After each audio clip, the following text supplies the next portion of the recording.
हैं आज की क्लास। कल हमने यहाँ पर कहाँ तक पढ़ लिया था।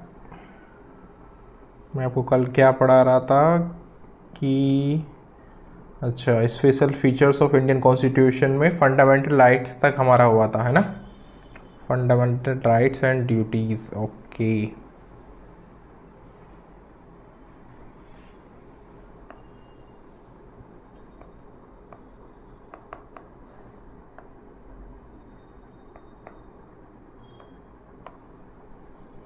ठीक है,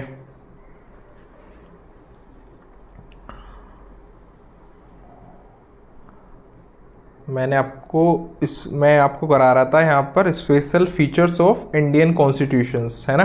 ये चीज़ हम लोग कर रहे थे ना। तो फंडामेंटल राइट्स हो गए थे हमारे कि फंडामेंटल राइट्स हमने, अच्छा फंडामेंटल ड्यूटीज़ हमने किस अमेंडमेंट के तहत ऐड की थी।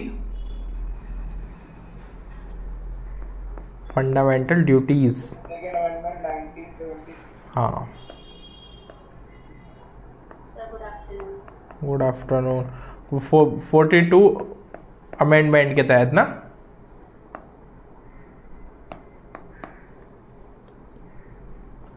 याद रखना थोड़ा सा। चलो नेक्स्ट यहाँ पर चलते हैं कि यहाँ पर special features of Indian constitution हम पढ़ रहे हैं। चलो लिख ही देता हूँ, दोबारा पता चला कंफ्यूज हो जाए, सब लोग आते रहेंगे नए नए। Special features of Indian constitution, ठीक है। तो इसमें नेक्स्ट लिखिएगा, जो सा भी नंबर चल रहा होगा देख लेना, लिख लेना अपने हिसाब से जो भी नंबर चल रहा होगा। Directive principle of state policy.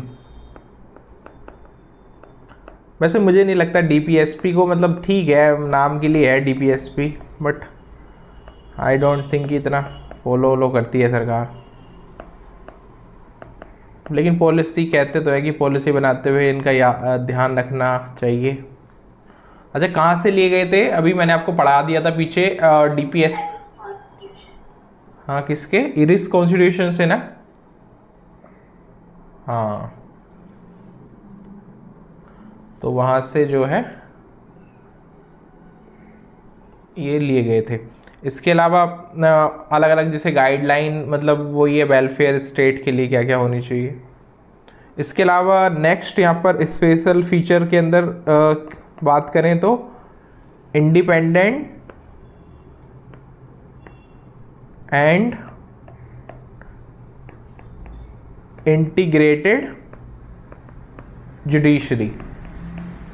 सो ये भी एक one of the major feature है हमारे इंडियन कॉन्स्टिट्यूशन का कि हमारे पास सिंगल जुडिशरी सिस्टम है ना। इसके अंदर सिंगल जुडिशरी सिस्टम है हमारे पास, और सबसे ऊपर कौन है? ऑब्वियस सी बात है, सुप्रीम कोर्ट। एससी हो गया टॉप पर, उसके बाद नीचे एससी, और इसके अलावा सबऑर्डिनेट कोर्ट से तो बोलते हैं उनको, तो बाकी सब ये फॉलो अप करते हैं इसको। तो ये भी एक मेजर फीचर है इंडियन कॉन्स्टिट्यूशन का।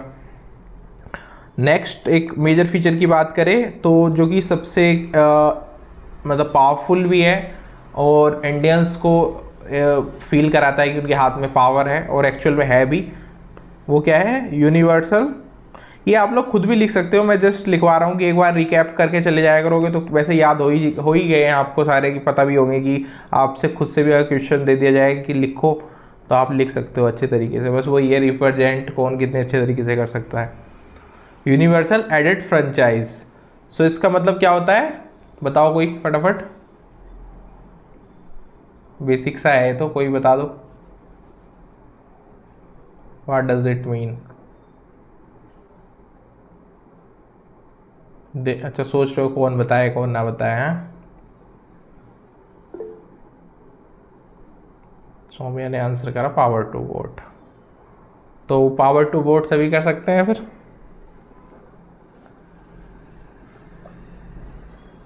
कैसे कह रहे हैं?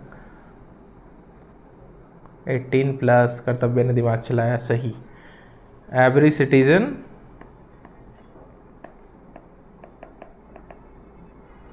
above 18+ without discrimination sir.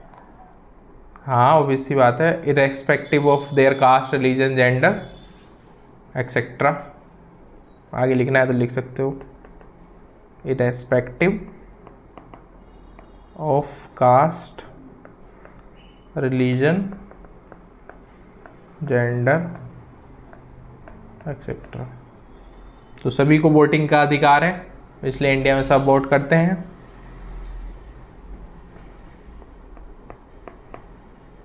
Next है यहाँ पर, कल कोई बता रहा था, शायद सौम्या थी या कोई तो था, सिंगल सिटीजनशिप के बारे में कौन बोल रहा था?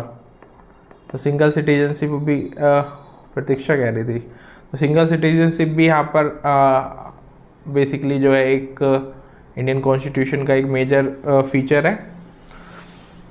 यूएस के अंदर ड्यूअल सिटीजनशिप भी चलती है ना, यूएस के अंदर स्टेट की अलग और उसकी अलग वो सब भी होता है वहाँ पर।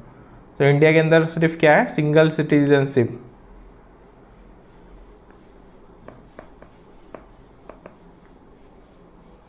नेक्स्ट है, India is a secular state.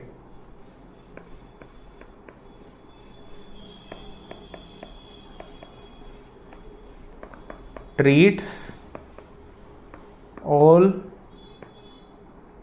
Religion equally. और क्या इंडिया का कोई ऑफिशियल रिलीजन है? So no official religion. कई सारे देश हैं जिनका अपना अपना ऑफिशियल रिलीजन है, लेकिन India is a secular state, कोई भी ऑफिशियल रिलीजन इंडिया का नहीं है।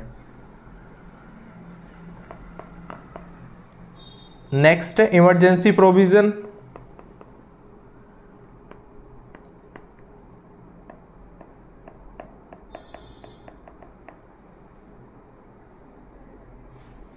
सो इमरजेंसी प्रोविजन के अंदर मेनली क्या है कि allows the president to take over states और suspend certain rights during national, state और फाइनेंशियल इमरजेंसीज। सो किसी भी प्रकार की फाइनेंशियल इमरजेंसी के दौरान या कुछ भी, जैसे अभी मणिपुर का ही केस चल रहा है, तो अभी मणिपुर का वो शायद इस्तीफा ले लिया है ना, उनके जो भी मुख्यमंत्री हैं उनसे, मणिपुर के मुख्यमंत्री से इस्तीफा ले लिया है। तो वहाँ बीच बीच में ऐसे बात चलती है कि वो लगाएंगे, प्रेसिडेंट रूल लगाएंगे, ताकि बेटर वो लोग कंट्रोल कर सके। होता क्या है कि इस कई बार क्या है, कुछ जाति, समुदाय या धर्म या किसी भी बेसिस के बेस पे कई बार क्या होता है कि मतलब पर्टिकुलरली जो स्टेट गवर्नमेंट होती है वो एक्शंस नहीं ले पाती है। वो ले पाने के लिए ऐसा नहीं है कि उसके कोई हाथ बांध देता है या कुछ बांध देता है, लेकिन ड्यू टू वोट बैंक राजनीति समझ लो या कुछ समझ लो, उसकी वजह से स्टेट गवर्नमेंट जानबूझ के एक्शन नहीं लेती है। और डैमेज अगर कंटिन्यू रहेगा तो ऑब्वियस सी बात है वो देश की अखंडता में भी थ्रेटन हो जाएगा। इस वजह से समटाइम्स जो है प्रेसिडेंट रूल जो है लगाया जाता है, ताकि किसी भी प्रकार की कोई दिक्कत हो तो उसको केंद्र सरकार खुद से मैनेज कर ले। सबसे बड़ा तो देश है ना, वैसे तो थोड़ी है कि किसी भी बात पे कि कोई स्टेट बोलने लगे कल के दिन को कि हमें अलग कर दो, है ना, ऐसे अलग नहीं होगा ना। नेक्स्ट यहाँ पर है सम स्पेशल प्रोविज़न है, जैसे आर्टिकल 370 था या कुछ था कि किसी को अगर कोई स्पेशल प्रॉब्लम है तो जब जो पर्टिकुलर टाइम के लिए है, तो इंडियन कॉन्स्टिट्यूशन में ध्यान रखा गया था कि पर्टिकुलर टाइम के लिए जो भी प्रॉब्लम्स हैं, जैसे नॉर्थ ईस्टर्न स्टेट्स की कुछ प्रॉब्लम्स हैं तो उनको डील करने के लिए यहाँ पर अलग अलग प्रोविजंस है ना, कि उनके लिए कुछ स्पेशल फीचर्स दे दिए। तो वो भी एक इंडियन कॉन्स्टिट्यूशन का वन ऑफ द मेजर एक कह सकते हैं फीचर है। इसके अलावा और बताओ कोई आपको याद आ रहा है? अगर कोई आपके दिमाग से खुद से याद आ रहा हो, अब मैं लिखवाऊंगा ही, मैं तो आ रहा है किसी को कुछ याद?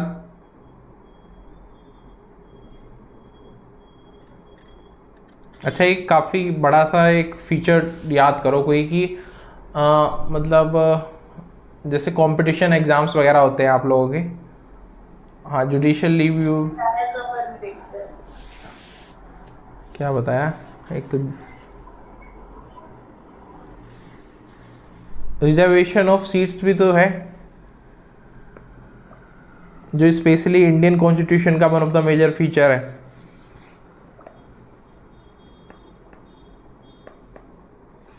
और डेफिनेटली आप लोग जुडिशियल रिव्यू भी लिख सकते हो, क्योंकि ये हर कहीं पर नहीं होता है।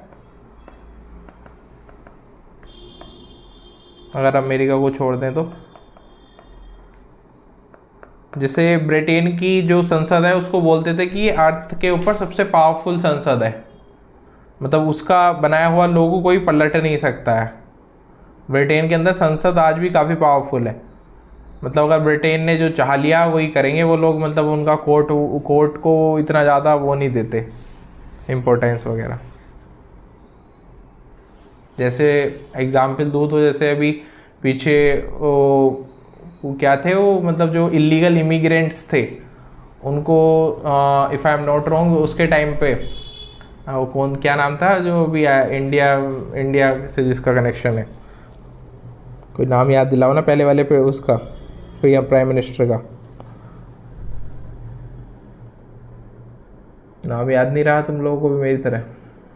ऋषि सुनक। हाँ, तो ऋषि सुनक के टाइम पे क्या हुआ कि वो उन्होंने लॉ बनाया और उनको सबको डिवोर्ट कर दिया अफ्रीका के किसी देश में, और उसके ऊपर काफ़ी झगड़ा वगड़ा चला, लेकिन उन्होंने किसी की नहीं सुनी। उन्होंने अपने वहाँ से लॉ पास कराया और सबको डिपोर्ट करा दिया, उसके पानी वाले जहाज के माध्यम से और इन सब के माध्यम से जो भी किया है ना।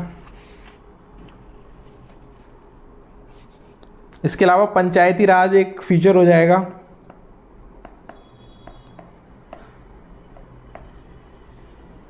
हाँ, 3 टायर गवर्नमेंट वाला भी डेफिनेटली वो भी एक फीचर इसका ऐड कर सकते हो। सेकुलर हमने लिख ही दिया है ना। ऐसे काफ़ी सारे हो सकते हैं, ज़रूरी नहीं कि जो मैंने लिखा है यही आपको लिख के आने हैं। आप अपनी समझ से भी जो भी आप अगर क्वेश्चन अगर मेंस में कभी टकरा जाए, ऐसा कोई क्वेश्चन आ जाए तो अपनी समझ से भी लिख सकते हो। वैसे इंडिपेंडेंस ऑफ जुडिशरी भी एक पॉइंट हो जाएगा, वैसे तो वो ऊपर कवर अप हो गया है, बट अगर नॉर्मल लिखना हो तो इंडिपेंडेंस ऑफ जुडिशरी है ना। हाँ हाँ, यहाँ पर लिखा है, मैंने बोल तो रहा था, लिखा तो था शायद। सर रिजर्वेशन ऑफ सीट्स का क्या मतलब है? मतलब वही कि अलग अलग जगह पर जैसे SC STs माइनॉरिटीज़ के लिए जो रिजर्वेशन है, तो ये हमारे कॉन्स्टिट्यूशन के हिसाब से एक स्पेशल फीचर है ना, हर कहीं पूरे। General reservation, okay. हाँ, जनरल रिजर्वेशन जो है हर जगह पर, तो ये वो नहीं है ना। मैंने तो शायद सुना भी नहीं है किसी और देश में, पता नहीं होगा भी तो हो भी सकता है, वर्ल्ड की काफ़ी सारी कंट्रीज़ हैं। हंस रहा है, हंसने की बात नहीं है भाई, मतलब सच में नहीं सुना तो मतलब मैं कैसे बताऊँ। तुम लोगों को पता हो, तुम लोग तो लो पढ़ते हो, तो बताओ किसी और कंट्री का इधर उधर कुछ सुनाओ तुमने। कास्ट बेस्ड रिजर्वेशन का ही नहीं है। किसी और बेसिस पे और होता है, इकोनॉमिक बेसिस पे या कहीं पर भी। इकोनॉमिक हो सकता है, फाइनेंशियल असिस्टेंस तो देती है ना गवर्नमेंट बहुत जल्दी। हाँ, जैसे कौन सा एक एजुकेशन, रेजिडेंशियल, हर चीज की देती है। यूरोप के कुछ कंट्रीज़ हैं ना, फिनलैंड वगैरह, जहाँ पे वैसा बेरोज़गारी भत्ता और बेरोज़गारी से रिलेटेड भी, और मतलब काफ़ी सारे अलग अलग चीज़ें के लिए मिलते हैं। अब यूरोप वाले ठीक हो जाएंगे, ट्रम्प ने सब उनका वो खींच लिया ना पैसा की, बेटा तुम लोग।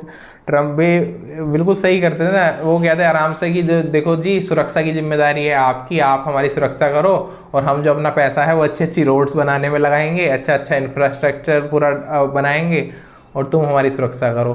तो इसी वजह से यूरोप इतना चमकता हुआ था, क्योंकि वहाँ पर क्या है कि वहाँ का जो मेन रिवेन्यू आ रहा है उसको वो अपने कंट्री में इन्वेस्ट कर रहे हैं। इंडिया का भी अगर कोई इंडिया की सुरक्षा ले ले, इंडिया का डिफेंस बजट जो पूरा हम अगर अपनी इकोनॉमी में पुल कर दें, तो सोचो कितना मतलब ज़्यादा इकोनॉमिक अपॉर्चुनिटीज आ जाएंगी। लेकिन इट्स नॉट, मतलब ऐसे पॉसिबल नहीं है। मैं जस्ट बता रहा हूँ कि चूँकि इसीलिए जो यूरोप है वो ज़्यादा लोगों को अच्छा लगता है कंपेयर टू अमेरिका वगैरह। अमेरिका की तो जो चीज़ें हैं, ऐसा बोलते हैं लोग कि अब काफ़ी जर्जर भी हो चुकी हैं, मतलब वो इतने टाइम पुराना इंफ्रास्ट्रक्चर वगैरह हो चुका है अब से 50-60 साल पहले का। जो यूरोप वाले हैं वो अपना पैसे आते रहते थे, अपग्रेड करते रहते थे। तो अमेरिका वाले कुछ कुछ सही भी कर रहे हैं अपने लिए, वो अपने लिए सोच रहे हैं अब चलो कि बहुत दूसरों का भला कर लिया, अपना देख लो इससे पहले कि पूरा ही बर्बाद हो जाए। चलो तो यही था, बस इतना था। बाकी आप देख लेना इनमें से अगर कोई छूट गया हो या फिर आपको कोई ऐड ऑन करना हो तो आप फ्री हैं, बिल्कुल लिख सकते हैं। काफ़ी सारे लिखवा दिए हैं, कल भी लिखे थे, ठीक है। सो नेक्स्ट यहाँ पर पढ़ते हैं।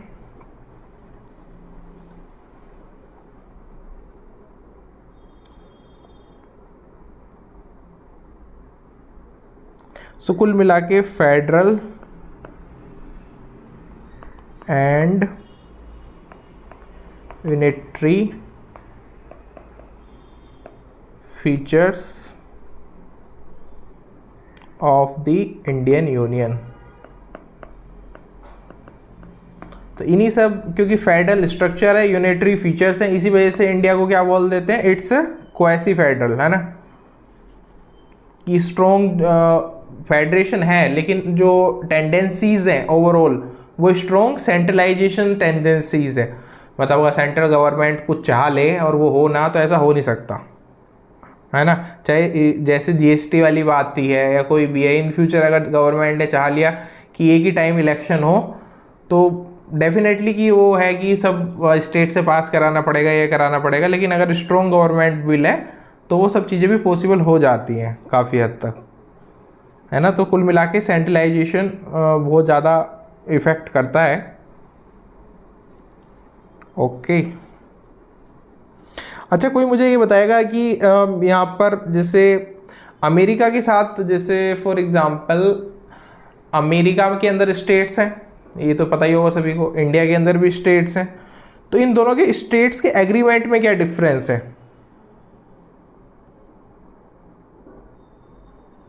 जैसे आज़ादी के टाइम हमने इंस्ट्रूमेंट ऑफ सक्सेशन साइन कराया था, ये पता है सभी को इंस्ट्रूमेंट ऑफ सक्सेशन के बारे में? नहीं पता तो बोल भी सकते हो कि सर नहीं पता, या कुछ भी आंसर करो। इंस्ट्रूमेंट ऑफ सक्सेशन मतलब एक जैसे काइंड ऑफ एक पेपर साइन कराया है कि भाई आप लोग, जैसे मान लो हैदराबाद है, कि हैदराबाद से अगर हमने फोर्सफुली भी साइन कराया है तो कि आप लोग इंडिया का एक यूनियन का पार्ट हो और आपको कोई भी राइट टू सुसाइड नहीं है, कि मतलब आप देश से अलग नहीं होने की बात कर सकते कि हमें अलग होना है, समझ रहे हो। मतलब जैसे अगर राइट टू सुसाइड उस एग्रीमेंट पे साइन किया था उस टाइम के महाराजा ने या कुछ ने, जिसने भी, तो वो ये नहीं कि इन फ्यूचर उसका मन करे कि आज हटना है, नहीं यार वॉर हो रहे हैं इंडिया से, हम अपना अलग देश बनाएंगे, तो ये काम नहीं कर सकते। जबकि अमेरिका में मतलब उनका जो स्ट्रक्चर है वो इतना ज़्यादा रिजिड नहीं है। लेकिन अब तुम सोचो कोई खतरनाक आदमी है ना, कोई खतरनाक आदमी है और जैसे पुरानी मूवीज़ में नहीं दिखाते थे, कोई गुंडा है, उसके चारों तरफ जो उसके काम करने वाले रहते थे, कोई कहेगा कि हम आपको छोड़ के जाना चाहते हैं, तो वो तो क्या धमकी देते थे कि आए तो अपनी मर्जी से हो लेकिन जाओगे हमारी मर्जी से, है ना। ऐसा सबको उसमें मूवीज़ में डायलॉग होता था ना, तो वो जो डायलॉग है वो अमेरिका वालों के ऊपर पूरी तरह से वो करता है, क्योंकि अमेरिका के कुछ स्टेट्स ने, जब वर्ल्ड हिस्ट्री में आप पढ़ोगे तो विद्रोह वगैरह करने की कोशिश की है काफ़ी बार। मतलब उन्होंने अपनी यूनियन बना के कि हम अमेरिका से अलग होंगे, लेकिन सोचो इतना पावरफुल कोई वो है, वो पहली बार तो नॉर्मल कोई स्टेट अलग होने की सोचेगा नहीं, और सोचेगा तो उसको मार पिटाई करके कि चल बेटा अंदर वापस, है ना, कि ऐसा काम क्यों ही कर सकता है। लेकिन इंडिया के स्टेट्स जो हैं उनके पास कोई भी ऐसा राइट ही नहीं है। मतलब अगर उनका मन कर रहा है कल के दिन को कि नहीं हम अपना कंट्री बनाएंगे ये वो, तो उनको ये कहीं से राइट भी नहीं है कि तुम ऐसा तुम सोच भी सकते हो। मतलब तुम्हारे पास सोचने तक की ऐसी वो नहीं है, ठीक है। सो ये चीज़ है। अब लिखते हैं federal features of Indian union में। ये जो भी फीचर्स हमने लिखे थे, सबसे पहले ड्यूअल स्ट्रक्चर ऑफ, है ना,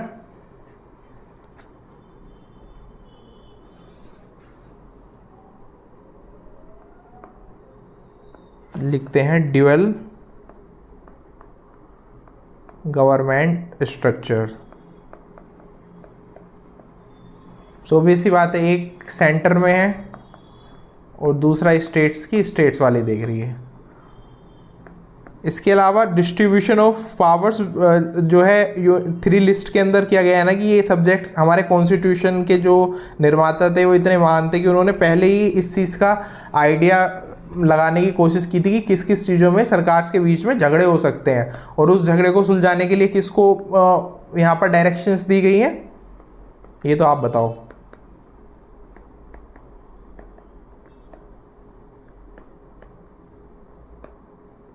सुप्रीम कोर्ट। सुप्रीम कोर्ट को। जैसे रिवर डिस्प्यूट वगैरह भी होता है या फिर दो स्टेट के बीच में डिस्प्यूट होता है, तो किसका हक है इस पर पूरा का पूरा? सुप्रीम कोर्ट का, कि सुप्रीम कोर्ट का जो भी वर्डिक्ट आएगा उसको कोई चैलेंज नहीं कर सकता और वो फाइनल होगा। तो जितने भी स्टेट के झगड़े हैं, ये अभी बताता हूँ। स्टेट के झगड़े हैं, स्टेट से सेंटर का झगड़ा है ना, या फिर तीनों पार्टीज इन्वॉल्व है कि दो स्टेट एक सेंटर इन्वॉल्व है, तो फाइनल वर्डिक्ट जो भी होगा वो सुप्रीम कोर्ट का होगा। ठीक है,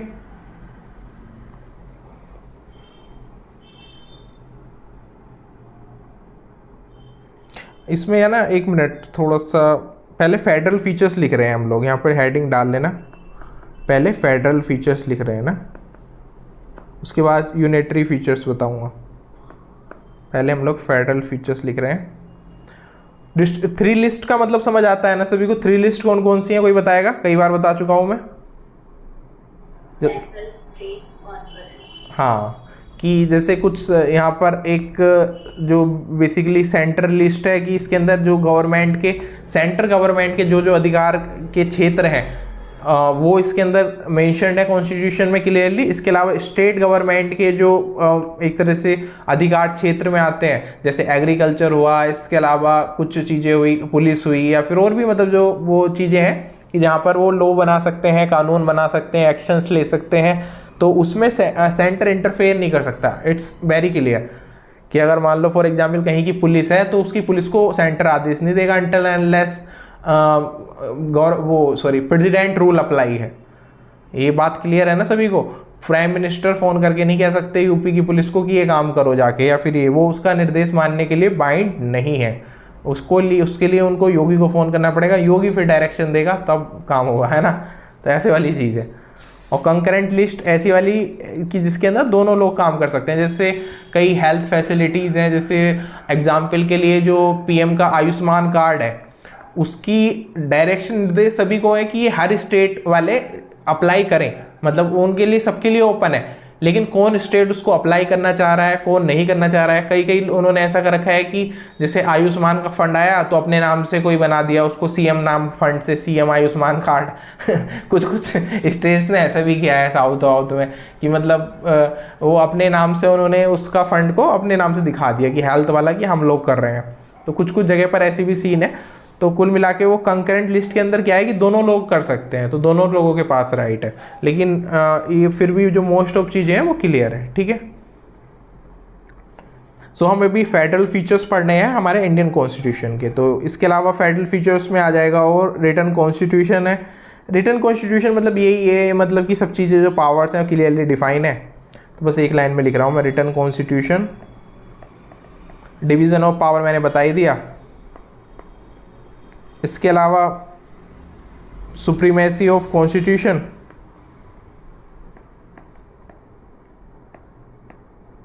ऐसा नहीं है कल को किसी का मन कर रहा है कि नहीं ये वाला लॉ गलत है, हम अपने मन से हटा देंगे, ऐसा कुछ नहीं है। सेंटर और स्टेट दोनों को एक फ्रेमवर्क जो कॉन्स्टिट्यूशन के अंदर है उसके तहत बाइंड रह के काम करना पड़ेगा। अदरवाइज उसको जो डंडा फिर उसके ऊपर जो पूरा उसको ध्यान देगा वो कौन करेगा? Supreme court. सुप्रीम कोर्ट का काम है कि उनको स्ट्रिक्टली फॉलो अप कराना, डंडा लेके पूरा उनके पीछे चलना कि चलो फटाफट अपने काम जो है सही से करो। वो अलग बात है, सुप्रीम कोर्ट का रूलिंग आती है कई बार, उसको 6-6 महीने 1-1 साल अटका के रखते हैं, फिर उसको धीरे से कहते हैं अभी इम्प्लीमेंट कर रहे हैं, इट टेक्स टाइम, ऐसे भी करते हैं, है ना? काफ़ी सारे डिसीजंस में क्या भी कर रहे हैं। इसके अलावा इसका फेडरल फीचर हो जाएगा इंडिपेंडेंट जुडिशरी। इंडिपेंडेंट जुडिशरी के अंदर मेनली वही चीज़ है कि यहाँ पर सेंटर और स्टेट के बीच में जो भी झगड़ा होगा उसका भी हक जो है जुडिशरी के पास ही है। यहाँ पर इस सेंस में बोल रहा हूँ मैं। एससी जो है वो डिस्प्यूट यहाँ पर सेटल करेगा between centre and states. Clear?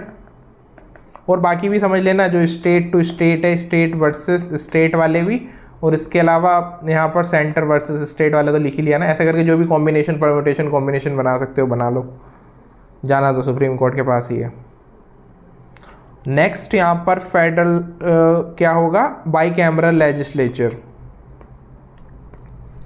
By cameral legislature क्या शो करती है, जो कि इसमें राज्यसभा रिप्रेजेंट करती है स्टेट्स को, यानी स्टेट्स की भी इम्पोर्टेंट है, ऐसा नहीं है कि स्टेट्स की इम्पोर्टेंट नहीं है ना।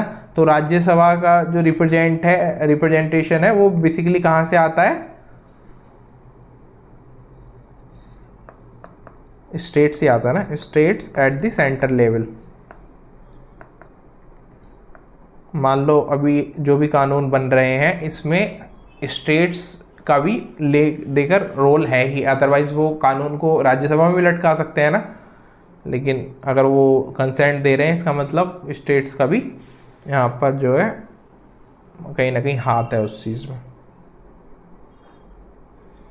ठीक है, इतना लिख लिया, सभी को समझ आया अभी तक हम लोगों ने क्या क्या पढ़ा। अभी लाइवा के अलावा बताओ फटाफट, क्लियर है सभी को?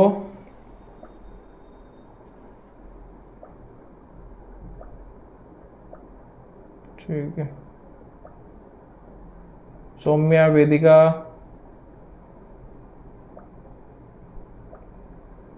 ठीक है। तो काफ़ी इजी है, ऐसे कोई इसमें टफ है नहीं, ये आप लोग इसको रिलेट भी कर पाते हो तो इजीली समझ भी पाओगे।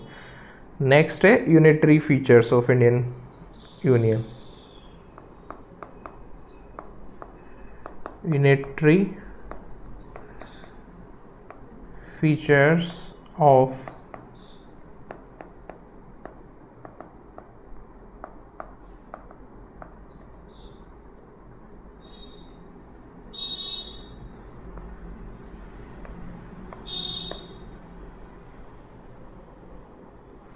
अच्छा एक बात बताओ, अगर इंडिया के अंदर फेडरेशन होता पूरी तरह से, India is not a quasi federal, कुछ देर के लिए बोल जाओ, तो फिर हमारे पास ड्यूअल सिटीजनशिप होती है, सिंगल सिटीजनशिप होती है, या फिर हम कोई सी भी ले सकते थे जो हमारा मन करे? फिर ड्यूअल सिटीजनशिप होती, क्योंकि जैसे अमेरिका के अंदर होता है, एक उनका स्टेट कार्ड होता है और एक उनका सेंट्रल कार्ड होता है। जैसे मान लो फिर तुम्हारे 2 आधार कार्ड हुआ करते कि एक ये उत्तर प्रदेश के तुम नागरिक हो और एक है तुम इंडिया के भी नागरिक हो, ऐसा वाला सिस्टम होता। समझ गए?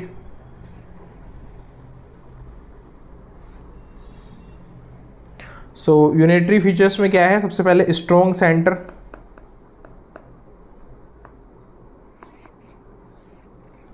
ऑब्वियस सी बात है यहाँ पर सेंटर के पास जो है ज़्यादा पावर्स है, सेंटर है मोर सब्जेक्ट्स, सेंटर है मोर subjects in terms of legislature और फाइनेंशियल।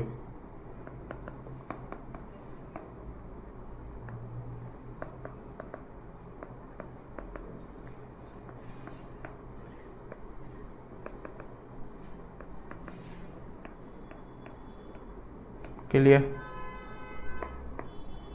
नेक्स्ट है हमारे पास जो है सिंगल कॉन्स्टिट्यूशन है। ऐसे तो है नहीं कि यूपी का अलग कॉन्स्टिट्यूशन है क्या, यूपी का, दिल्ली का, बम्बई का, तो सिंगल कॉन्स्टिट्यूशन है।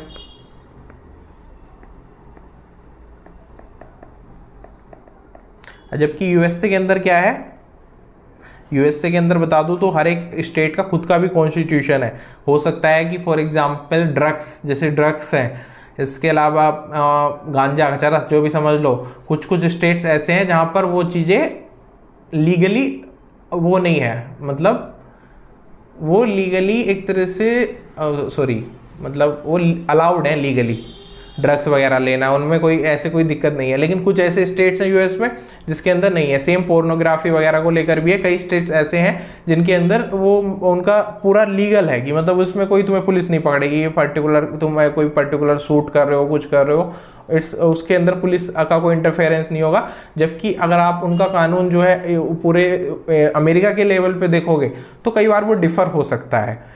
लेकिन इंडिया के अंदर क्या चीज़ है कि जो चीज़ अगर मान लो दिल्ली के अंदर मोस्ट ऑफ वो है कि दिल्ली के अंदर एक तरह से बैन है, तो वो सेम यूपी के अंदर भी मोस्ट प्रोबेबली चांस है कि बैन रहेगी। एग्जाम्पल इसका जो अलग अलग, जैसे मान लो गांजा होता है या फिर कोई और ड्रग्स होती हैं, तो ये पूरे ऑल इंडिया तो बैन होती है। ऐसा तो नहीं है कि यहाँ पे नहीं तुम दिल्ली के अंदर गांजा फूंक सकते हो और बाकी जगह नहीं फूंक सकते, ऐसा थोड़ी होता है ना?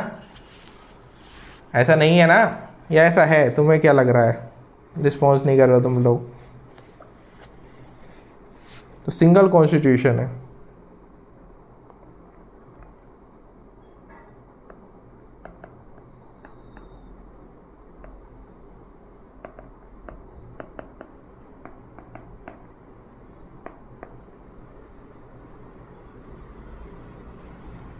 इसके अलावा फिर से वही बात है, इमरजेंसी प्रोविज़न कि इमरजेंसी के दौरान जो है सेंटर हैव फुल्ली कंट्रोल।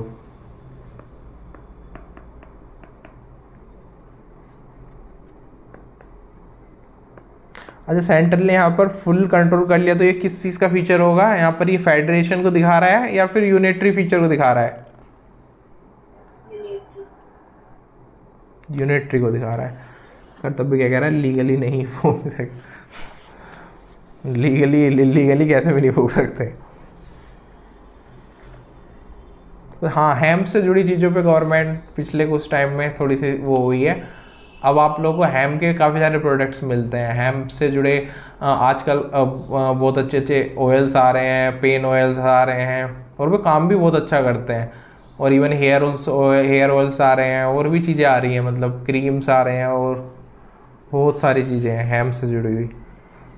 और दर्द की तो बहुत अच्छी दवाई है। वो गवर्नमेंट ने पहले ही इसी के चक्कर में, ड्रग्स के चक्कर में बंद कर रखी थी, लेकिन वो दर्द की बहुत अच्छी मेडिसिन है हैम्प। लेकिन वो इन्हें वैसे वाले वे में कि मतलब उसको प्रॉपर तरीके से कह सकते हैं प्रोसेस करा जाए, तब। ऐसा नहीं है कि डायरेक्टली किसी ने खा ली तो फिर तो उसको दर्द वर्द नहीं दिखाई देगा, फिर उसे अप्सराएं दिखाई देंगी स्वर्ग से उतरी हुई, है ना नशा करने के बाद। तो centre can take full control, ठीक है। इसके अलावा नेक्स्ट यहाँ पर हो जाएगा जो काफ़ी इंपॉर्टेंट है और एग्जाम्स में मोस्ट ऑफ टाइम पूछा भी जाता है, जिससे ऑल इंडिया सर्विसेज की ये यूनिटरी फीचर है या फिर वो वाला फीचर है क्या, जो फेडरल फीचर है, ऑल इंडिया सर्विसेज। तो ऑल इंडिया सर्विसेज में क्या आ जाएगा? Like IAS IPS। अच्छा, IAS IPS अधिकारी जो फाइनली किसका होता है? वो अधिकारी सेंटर का होता है ना, यूनियन का होता है। भले वो और मतलब वो स्टेट में पोस्ट हो, तो वो एक तरह से कहीं ना कहीं ये दिखाता है कि स्टेट का अननेसेसरी इंटरफेरेंस है, यूनियन का अननेसेसरी इंटरफेरेंस है स्टेट के अंदर। इसके बात के ऊपर कई बार तनातनी भी चल जाती है ना। जैसे अब से लगभग कुछ साल पहले ममता बनर्जी ने एक ऑफिसर को, सेंटर का ऑफिसर था, तो मोदी गवर्नमेंट ने कहा कि वो चूँकि क्या था, वो ममता दीदी का काफ़ी क्लोज ऑफिसर बनता जा रहा था और उनके लिए काफ़ी सारे काम करता था वो।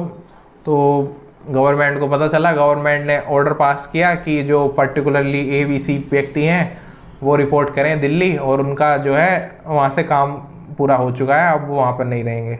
और IAS ऑफिसर या IPS ऑफिसर इनमें से कुछ थे वो, तो उन्होंने कर दिया मना मतलब ममता दीदी ने मना कर दिया कि हम नहीं भेजेंगे, और उसको गवर्नमेंट इधर से चिट्ठियाँ भेज रही, वो आ नहीं रहा। तो वो बेचारा वो गलत फहमी में पहुँच गया था कि वो एक्चुअल में कि वो एटलीस्ट है तो फाइनल स्टेट उसका बंदा ना, सेंटर का। ममता दीदी के कहने से क्या है उसमें।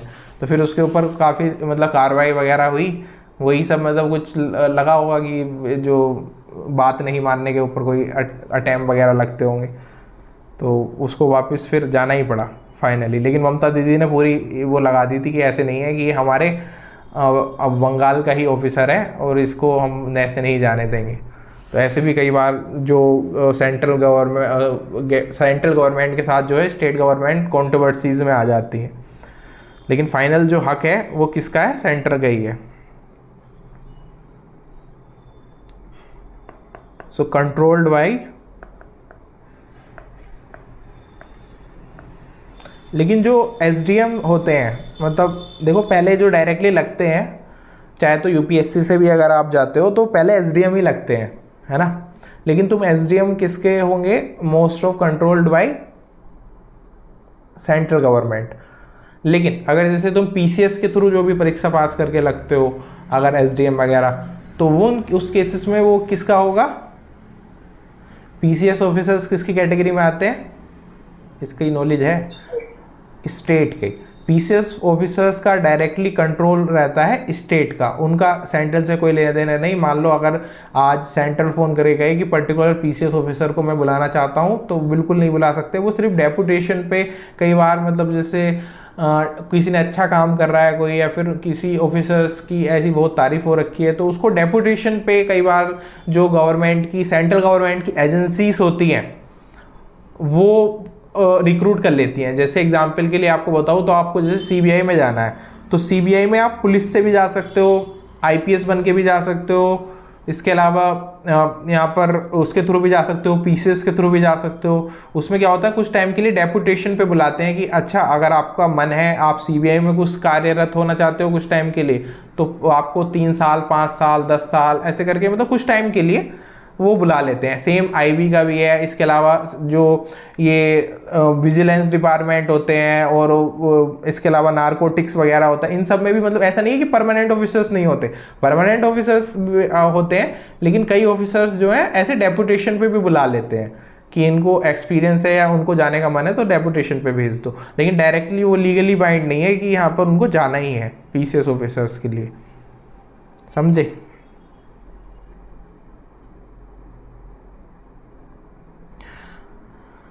नेक्स्ट है यहाँ पर पार्लियामेंट्स ऑथोरिटी ओवर स्टेट्स। अच्छा, ऑथोरिटी कैसे है, मान लो, अच्छा एक चीज़ पूछता हूँ तुमसे, आंसर करना सभी लोग। जैसे आज मोदी जी के मन में आया, दोनों मोदी जी चाय पी रहे हैं यहाँ पर, उनके मन में आया कि यूपी को हम ना 4 टुकड़ों में बांट देते हैं, या यूपी को ना और बिहार में मिक्स कर देते हैं, और यूपी का कोई कुछ भी मतलब मन में आ रहा है उनके, किसी तरीके से यूपी का नामो निशान मिटा देते हैं। अगर उनके मन में आया ऐसा, मैं कह नहीं रहा, आ रहा है उनके मन में, ठीक है। सो स्टेट्स के लिए बना कर, तो अच्छा ये मैं तुम लोगों से क्वेश्चन मेरा ये है, क्वेश्चन तो सुन लो। क्वेश्चन मेरा ये है कि जैसे मान लो अगर यूपी के 4 टुकड़े करने हैं, तो क्या उनको यूपी की जो यूपी का जो मतलब वो होता है ना, यूपी की खुद की जो असेंबली है, उससे कोई परमिशन लेने की ज़रूरत है, या फिर यूपी के सीएम से कोई परमिशन लेने की ज़रूरत है? बिल्कुल नहीं ना, क्योंकि इंडिया के किसी भी स्टेट को ऑल्टर कर सकती है गवर्नमेंट, सेंट्रल गवर्नमेंट, और सबसे इजी तरीके से, मतलब कोई कुछ नहीं करना, सिर्फ एक प्रस्ताव, वो भी सिर्फ उनको बताने के लिए असेंबली में भेजना होता है। अदरवाइज इट्स वेरी सिंपल, और इसको इतना सिंपल लिखा गया है आर्टिकल 3 के तहत, आर्टिकल 3 के तहत, और सिंपल मेजोरिटी से भी हो जाता है शायद, सिंपल मेजोरिटी ही चाहिए कोई, आई थिंक कोई बड़ी मेजोरिटी वगैरह भी नहीं चाहिए। आर्टिकल 3 के तहत यहाँ पर जो पार्लियामेंट है वो क्रिएट कर सकती है, एल्टर कर सकती है, और डिसॉल्व कर सकती है स्टेट बाउंड्रीज। सो अब मैं तुम्हें बताऊं, जितनी भी स्टेट गवर्नमेंट्स हैं ना, काफ़ी सारे ना ऐसे धमकी देते रहते हैं कि नहीं हमारा ये है, हमारा ये कल्चर है, हमारा ये है। कई स्टेट हैं ऐसे जो धमकी देते रहते हैं, बट उनको भी ये पता है कि आर्टिकल 3 के तहत ज़्यादा टाइम नहीं लगेगा कि तुम्हारा जो स्टेट कल्चर है, तुम्हारा स्टेट हुड है, या फिर तुम्हारा कोई पर्टिकुलर, तुम इसको वो बनाने की, अलग देश बनाने की कोशिश कर रहे हो, तो उस सब के लिए सिर्फ विद इन कुछ टाइम के अंदर गवर्नमेंट बैठा है और फटाफट कल पता चले फ़ोन करके बता दिया है सबको कि आज से क्या है, ये नॉर्थ इंडिया के सब स्टेट्स के नाम डिज़ोल्व, इसका नाम डिज़ोल्व, इसका नाम डिज़ोल्व, साउथ इंडिया डिज़ोल्व, और पूरा हम इसको कुछ नया बना दें। तो ये कोई बड़ी बात नहीं है। तो इसीलिए काफ़ी सारे जो धमकी देते रहते हैं कि वैसे ही बीच बीच में टीवी पे आके, तो इसका कोई मतलब नहीं है एक्चुअल में देखा जाए तो। सरकार तो थोड़ा सा वोट बैंक के चक्कर में वो करती है कॉम्प्रोमाइज़, अदरवाइज़ तो मैं नाम लेना नहीं चाह रहा हूँ कर्तव्य किसी स्टेट का, फिर तुम कॉन्ट्रोवर्सी ढूंढोगे या फिर तुम यूपी का तो लिया था आपने। नहीं, यूपी तो अपना है ना यूपी अपना है अपने घर से जुड़ी चीज़ें वो कर सकते हैं ना। मुझे सर पता था। अपने भी अपना है। हाँ क्या? अरे ऐसे मतलब मजाक में बोल रहा हूँ, ऐसे तो सीरियस। पता था आप बार बार घूम रहे हो, नाम नहीं ले रहे। हाँ, तो काफ़ी सारे स्टेट्स हैं। तो यही था एक इसका। नहीं, मैं कंट्रोवर्सी वाली बात नहीं किया करूँगा, ये कर्तव्य जानबूझ के ये उकसाता है मुझे। चलो आगे बढ़ते हैं। तुम सोचो यार, अगर मैं आगे चुनाव लड़ने लगा, तुम चाहते हो मेरी क्लिप निकाल के लोग इधर उधर से या कुछ भी पता चले? यार क्लिप ना होनी बहुत जरूरी है चुनाव जीतने के लिए। हाँ, नहीं तुम लोग क्या चाहते हो कि मेरी क्लिप्स निकाल के लोग वायरल किया करें कि ये देखो ये बोलता था ऐसे? नेताओं की तो बड़ी क्लिप निकाल के लोग वो करने लगते हैं, इसने ऐसा कहा था। जने आजकल तो ये भी नहीं पता, 10-10 साल पुरानी, 5-5 साल पुरानी ऐसी क्लिप निकाल लाते हैं कहीं से भी। सर तभी चुनाव जीतता है इंसान। चुनाव बनाव का तो पता नहीं, पर डिफेमेशन भी तो हो ही जाता है यार। पर्टिकुलर को तुमने किसी को बोल दिया पता चला। वो तो देख ली जाती है, 2 साल से कम करा जैसे। चलो इतना ही रखते हैं।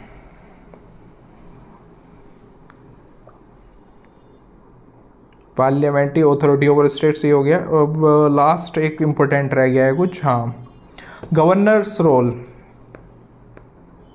तो आपको पता ही है इससे कितनी सारी सरकारें वगैरह पलटती हैं, गवर्नर के रोल से, कि गवर्नर जी को फ़ोन कर दिया गया कि आज इसका शपथ ग्रहण नहीं होना चाहिए, आज इसका शपथ ग्रहण होना चाहिए। तो कई बार फिर बेइज्जती भी हो जाती है ना। किस किस की हुई है कर्तव्य को अच्छे से पता है। तो गवर्नमेंट का जो रोल है वो डायरेक्टली यहाँ पर इंटरवेंशन रहता है कि अगर गवर्नर जो है क्योंकि गवर्नर के पास काफ़ी सारी पावर भी है। गवर्नर मतलब कुल मिला के समझ लो छोटा मोटा वो भी एक तरह से सीएम ही है, छोटा मोटा सीएम तो है ही, है ना। कि यहाँ पर वो काफ़ी सारी चीज़ें कर सकता है, कई चीज़ों में अड़ंगा लगा देगा, कई चीज़ों को मतलब टाइम से नहीं होने देगा। अब तुम एग्जाम्पल के लिए दिल्ली का ही देख लो, बेचारा दिल्ली में मतलब कई बार तो ऐसी प्रस्तावना पीछे भी आई थी, अभी पीछे प्रस्तावना आई थी पहले, जैसे दिल्ली को साफ़ करने के लिए सुप्रीम कोर्ट का शायद कुछ वर्डिक्ट आया था, कौन सा आया था वो तो मेरे को याद नहीं, बट आया था ये कन्फर्म है। तो फिर बात चली कि ऐसे ऐसे कमेटी वगैरह बनेगी, तो कमेटी का हेड बना दिया उसमें ज़बरदस्ती एलजी को, और एलजी कमेटी का हेड बन गया। तो फिर आप गवर्नमेंट पहुंच गई वहाँ पर सुप्रीम कोर्ट उस टाइम शायद चीफ जस्टिस कौन थे मेरे को अभी क्लियर नहीं है, बट चलो जो भी थे, तो उन्होंने वो दे दिया कि केजरीवाल जो है वो बनेंगे उसके हेड, पर्टिकुलरली उसके क्या बोलते हैं उस जो साफ़ करने के लिए यमुना वो आई थी ना पूरी मतलब एक तरह से जो भी वो बनती कमेटी बनती है, जो भी बनता, तो उसके हेड बनेंगे केजरीवाल। अब ये बात बीजेपी को पता चली तो इन्होंने बोल दिया, इन्होंने मतलब उस टाइम तो कुछ नहीं कहा, बात को कहा हाँ ठीक है, और बाद में उस कमेटी के जुड़े जितना प्रस्ताव आया था, जो पैसा हुआ था, फंड अलॉट हुआ था, दुनिया भर की गाइडलाइंस आई थी, उसमें कार्य ही नहीं किया। तो मतलब इसलिए क्योंकि अगर साफ़ हो जाती उस टाइम पे यमुना या कुछ ऐसे एक्टिविटी हो जाती तो उसका क्रेडिट केजरीवाल को जाता। तो कई बार ऐसे काम सब करते हैं यहाँ पर लोग, और ये सच की न्यूज़ है, कोई झूठ वाली बात नहीं है, ये बिल्कुल सच बात है। इन्होंने करने ही नहीं दिया उस टाइम पे। सच में सर केजरीवाल को काम ही नहीं करने देता था। नहीं सारी जगहों पर नहीं, लेकिन कुछ चीज़ों में, क्योंकि उनको फिर वही ओबीसी बात है उसके नाम पे चली जाएगी।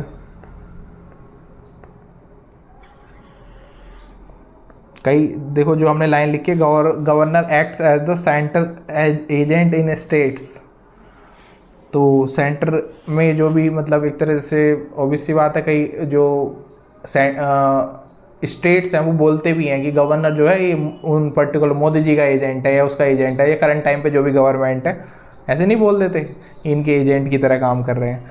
गवर्नर की पोस्ट एक्चुअली में काफ़ी ज़्यादा रेस्पेक्टेबल और ये थी, लेकिन चूंकि पॉलिटिकल और जो गवर्नमेंट आती है वो ये करती है, तो इन्होंने इसको थोड़ा सा बेइज्जती करवा के ऐसा बना दिया है। बाकी काफ़ी ज़्यादा रेस्पेक्टेड पोस्ट थी ये, क्योंकि से देखो सिमिलर इसका पावर्स कैसा होता है, प्रेसिडेंट के समान होता है ना। खैर प्रेसिडेंट तो कुछ ज़्यादा ही रेस्पेक्टफुल है, प्रेसिडेंट का कोई कंपटीशन नहीं है, क्योंकि प्रेसिडेंट कुछ कहते ही नहीं है तो उनकी ज़्यादा रेस्पेक्ट रहती है, इसलिए गवर्नर फिर भी बेचारे पिस जाते हैं। सो यही सब थे कंप्लीट, इसके अलावा कोई छूट तो नहीं गया है।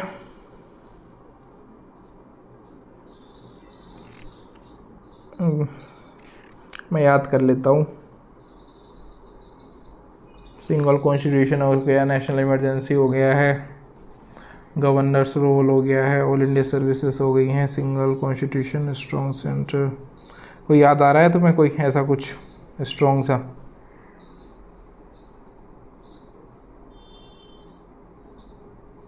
सिंगल जुडिशरी भी तुम्हें लगता नहीं कि एक तरह से यूनिटरी फीचर्स है? सिंगल जुडिशरी भी आई थिंक होगा, single judiciary system all India के तहत, तो ये भी तो एक प्रकार का यूनिटरी फीचर हुआ ना। सर सिंगल सिटीजनशिप हो गया? सिंगल सिटीजनशिप तो लिख ही लिया, नहीं लिखा क्या? हाँ वो भी लिख सकते हैं, सिंगल सिटीजनशिप यूनिटरी फीचर ही होगा। इसके अलावा कोई मेरे को स्ट्रॉन्ग सा ढूंढ रहा हूँ। इमरजेंसी प्रोविजंस हो गया है। इसके अलावा हाँ, जैसे चीफ इलेक्शन कमिश्नर है, चीफ इलेक्शन कमिश्नर वो पूरे ऑल इंडिया का एक ही नियुक्त होते हैं ना, वो अलग बात है, स्टेट के लेवल पे भी होते हैं, लेकिन मेन तो हेड वही होते हैं ना।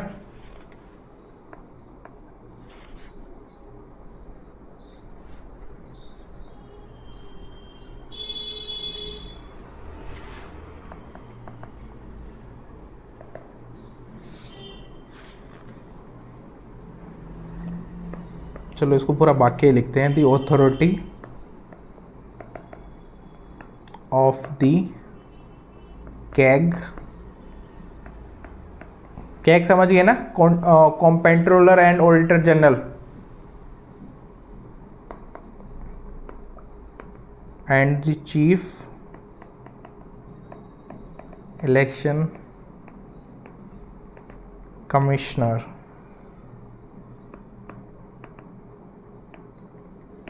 uniformly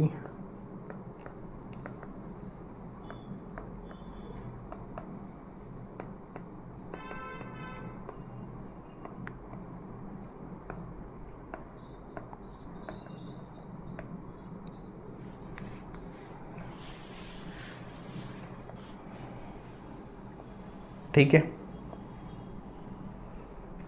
प्रेम्बल अभी पढ़ेंगे, प्रेम्बल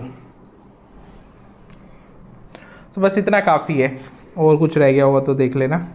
बाकी मुझे लगता है इसके अंदर सिंगल जुडिशरी सिस्टम भी आ सकता है, क्योंकि वो पूरे ऐसा तो है नहीं, क्योंकि वो हर एक जगह पर एप्लीकेबल है।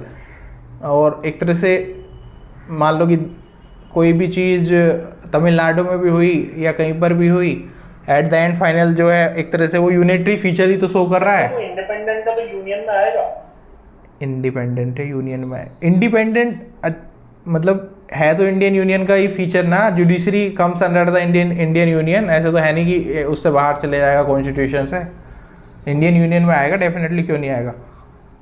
इंडिपेंडेंट का मतलब ये थोड़ी है, तुम देखो ना जुडिशरी की भी तो खुद की बाउंडेशन है, ऐसा थोड़ी है जुडिशरी वाले आज कुछ भी आदेश दे देंगे कि चलो आज इस कॉन्स्टिट्यूशन को डिसमिस कर दो, आज इसको डिसमिस कर दो, ऐसा तो नहीं कर सकते ना वो भी, तो उनकी इंडिपेंडेंस भी एक तरह से लिमिटेड है।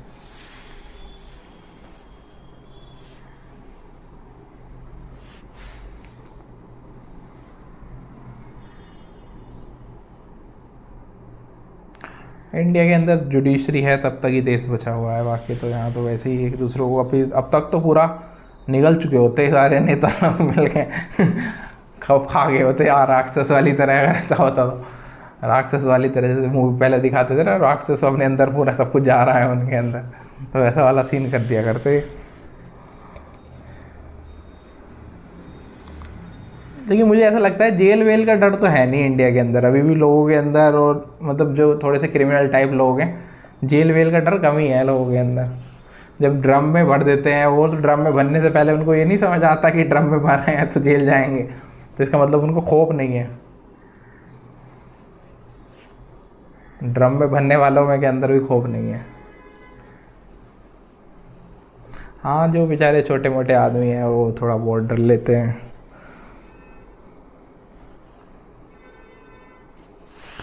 चलो इतना लिख लिया ना सभी ने?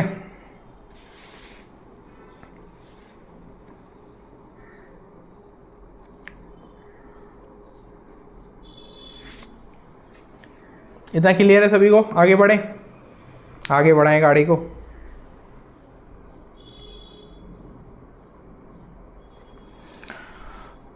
तो आज की क्लास में अभी तक हमने यही जाना।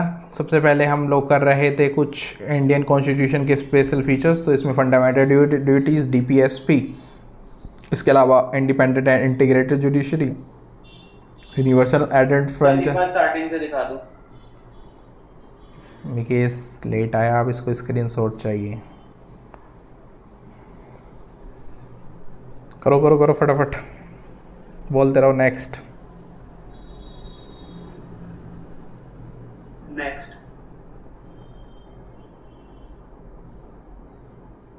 नेक्स्ट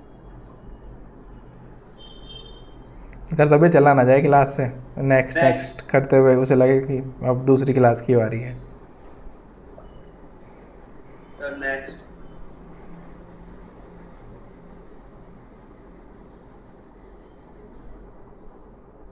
हो गया। तो हम क्या बात कर रहे थे, तो ये पढ़ा हमने। उसके अलावा फेडरल और यूनिटरी, ये जो फेडरल और यूनिटरी फीचर्स है ना, इनको प्लीज़ अच्छे से समझ लेना। इनसे एक क्वेश्चन आता ही है हर बार, तो इसको थोड़ा सा मतलब, क्योंकि ना इसमें कई लोग कंफ्यूज हो जाते हैं।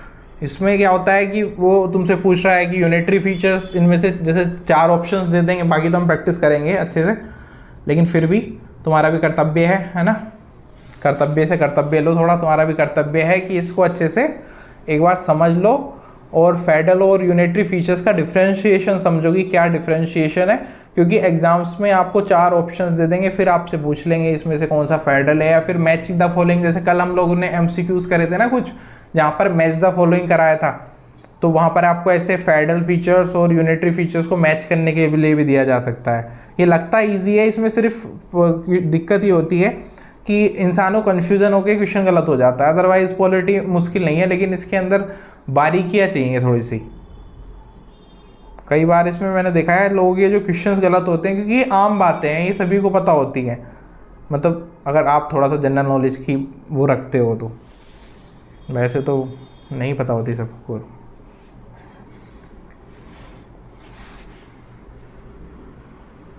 चलो ये हमारा कंप्लीट हो गया है। यूनिटरी फीचर्स हमारे इंडियन कॉन्स्टिट्यूशन के कंप्लीट हो चुके हैं, ठीक है। नेक्स्ट है दी प्रीएम्बल।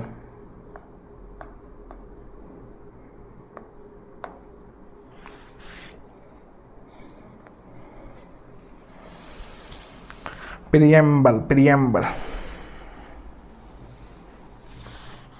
अच्छा, प्रीएम्बल होता क्या है? अगर एक लाइन में, एक शब्द में, 2 शब्दों में ख़त्म करना हो तो व्हाट इज प्रीएम्बल? ऑब्जेक्टिव बताते हैं सर। क्या हम क्या बोला लाएगा? कुछ आवाज़ नहीं आ पा रही है, इसके स्पीकर्स घटिया हैं, जो आवाज़ आ नहीं पाती है मुझे पूरी। सर मैं बोल रही हूँ ऑब्जेक्टिव बताता है। ऑब्जेक्टिव, ठीक है। बाकी लोग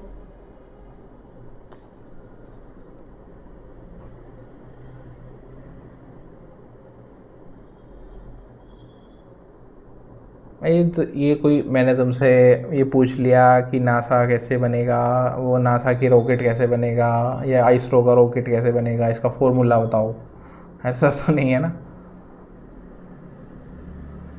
बेसिकली हमारे कॉन्स्टिट्यूशन का इंट्रोडक्टरी स्टेटमेंट है, जो सबकी बात सही है जिन्होंने बताया अभी, कि बेसिकली ये हमारे जो कॉन्स्टिट्यूशन है इसकी क्या फिलोसफीज़ हैं, क्या वैल्यूज़ हैं एंड ऑब्जेक्टिव्स हैं इंडियन कॉन्स्टिट्यूशन के, उसका एक तरह से आईना है, एक तरह से समरी है ना।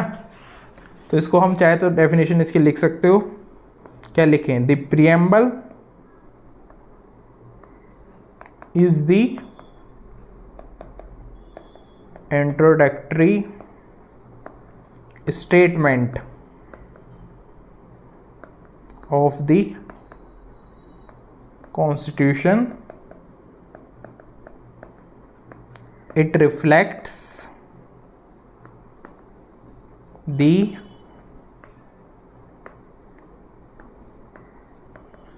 philosophy, values and objectives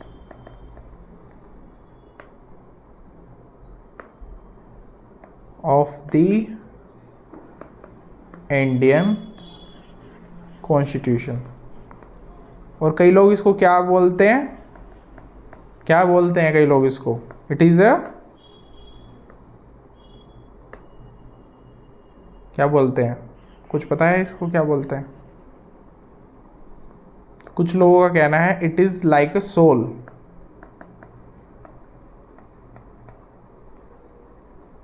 soul और समरी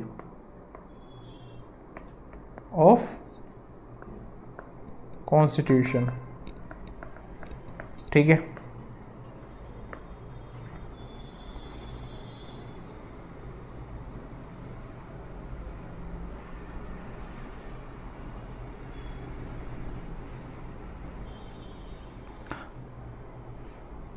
लिखें text of preamble after 42 amendment 1976। उससे पहले प्रियम्बल के अंदर कुछ चीजें नहीं थी।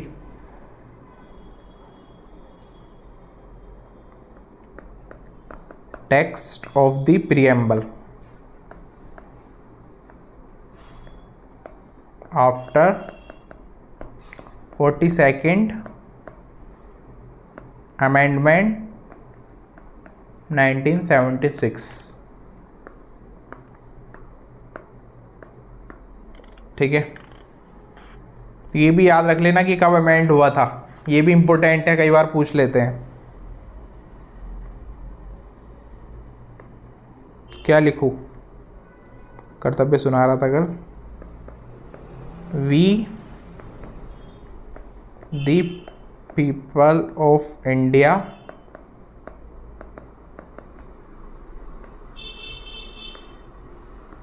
हैविंग सोलेमनली, स्पेलिंग गलत तो नहीं कर दी मैंने? SOLEM, M के बाद N है, M के बाद N, ठीक है। रिजोल्व्ड, ये कई बार पता है लाइन ही आ जाती है एग्जाम के अंदर पूरी करने के लिए। कॉन्स्टिट्यूट इंडिया इनटू ए। अब इन वर्ड का ना यूपी वाले थोड़े से ज़्यादा समझदार हैं। यूपी वाले क्या है इसमें कई बार ना तुम लोगों से वो भी पूछ लेते हैं। क्या पूछ लेंगे कि इसका वो बता दो, क्या बताओ कि इसका डायरेक्टली क्रोनोलॉजिकल ऑर्डर बता दो। तो ऐसे क्वेश्चन भी आ सकते हैं। मैं तुम्हें पहले ही बता रहा हूँ, ये चीज़ बिल्कुल आई हुई है, ऐसे भी नहीं आई हुई नहीं है। तो सबसे पहले क्या लिखूँ? Sovereign, SOVEREIGN, sovereign. इसके अलावा नेक्स्ट सोशलिस्ट, SO स्पेलिंग गलत कर दी है सोशलिस्ट की। मोटो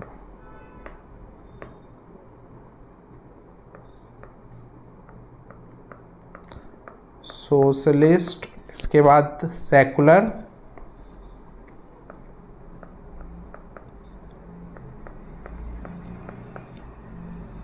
उसके बाद क्या लिखूं?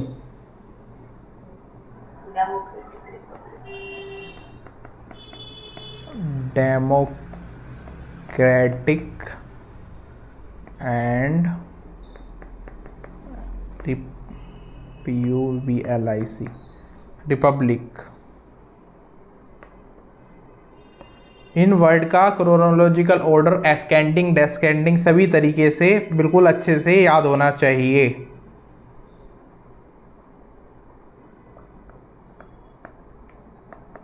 And to secure to all its citizen.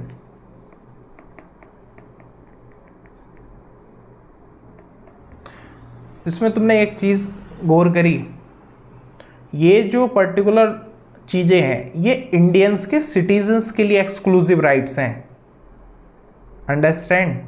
जो सोशलिस्ट है, सेकुलर है, डेमोक्रेटिक रिपब्लिक वैल्यूज़ हैं, ये सब टू ऑल इट्स सिटीजन्स की बात हो रही है, ना कि कोई फॉरेन मटेरियल के लिए। इसके ऊपर कई बार कंट्रोवर्सी भी चलती है, तो मैं बताया मैंने, ये चीज़ नोट करने वाली है। इसके अलावा क्या क्या वर्ड्स हो रहे हैं इसमें, जस्टिस। सो किस टाइप के जस्टिस की बात हो रही है यहाँ पर, social, economic and political. Social, economic and political, ठीक है। इसके अलावा लाइबर्टी, LIBERTY, LIBERTY है, ठीक है। किस चीज़ की, of thought, expression, belief and faith and worship, ठीक है। इसके अलावा equality of status end of opportunity. अच्छा, इसका क्या एग्जैक्ट मतलब ये है कि अपॉर्चुनिटी में भी इक्वालिटी होनी चाहिए? इसका क्या मतलब है अपॉर्चुनिटी का, बताओ कोई। फर्टेनिटी,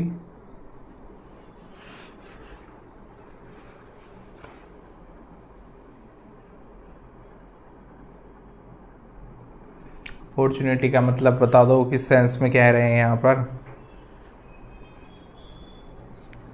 मतलब कि बोल रहा है वो। सर अपॉर्चुनिटी मतलब social, economic and political Indian के सिटीजन्स को मिलेगी विदाउट एनी डिस्क्रिमिनेशन। हाँ, और साथ में जैसे किसी भी प्रकार का, जैसे गवर्नमेंट का कोई कंपटीशन एग्ज़ाम भी होता है तो उसमें कोई डिस्क्रिमिनेशन नहीं होता ना ऐसे, मतलब कि किस बेसिस पे कि अगर कोई हर चीज की अपॉर्चुनिटी इसमें आ जाएगी ना, जॉब, बिजनेस, हाँ, ट्रैवल, कुछ भी है, मतलब कोई उसमें डिस्क्रिमिनेशन नहीं है। अगर कोई भी कुछ करना चाहता है सबको मिलेगा। यस, मोटा मोटा इसका सेंस यही है कि हर एक चीज़ में इक्वालिटी रहेगी। ऐसा नहीं है कि पर्टिकुलर चीज़ में किसी को बैन कर दो, किसी कास्ट को, क्रीड को, या किसी भी प्रकार के, है ना, तो वो सब चीज़ें नहीं करनी है। फर्टिनिटी, यहाँ पर assuring the dignity of the individual. ये कहाँ से लिए हमने वर्ड ये सब?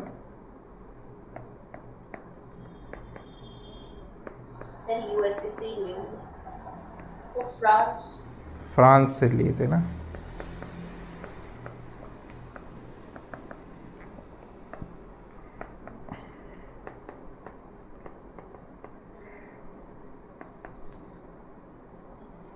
ठीक है,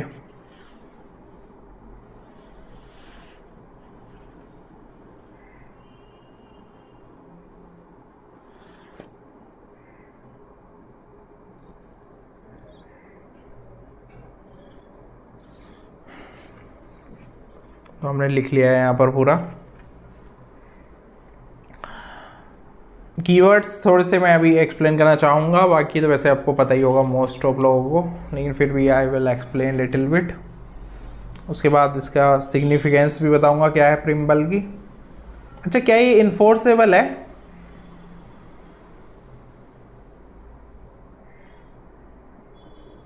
इन्फोर्सेबल है प्रिम्बल या फिर नहीं? एक ही आया मेरे पास, थम्स अप, थम्स डाउन, जल्दी से बताओ।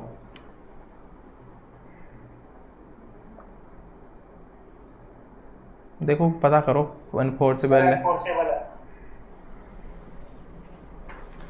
चलो, आपके क्वेश्चन का आंसर करने से पहले सोवरेन का मतलब क्या होता है फटाफट बताते चलो, और सभी लोग सुनते चलेंगे। अगर नहीं बता तो मैं बताता चलूँगा।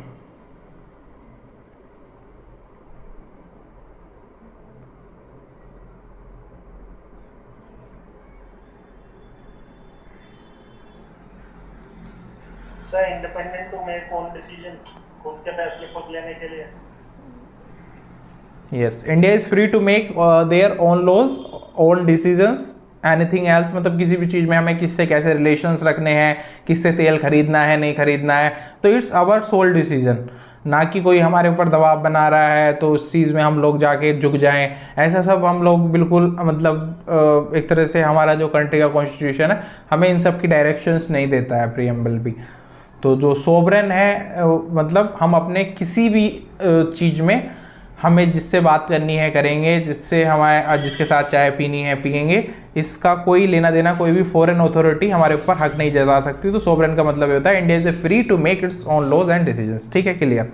नेक्स्ट है सोशलिस्ट। सोशलिस्ट का मतलब समाज, वो तो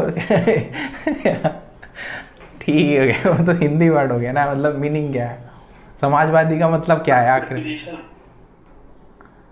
हाँ, अबॉलिशमेंट ऑफ डिस्क्रिमिनेशन। किस टाइप का discrimination? Sir caste, colour, sex, ये सब, रिलीजन, लैंग्वेज। सर वो तो सेक्युलर में आ जाएगा ना।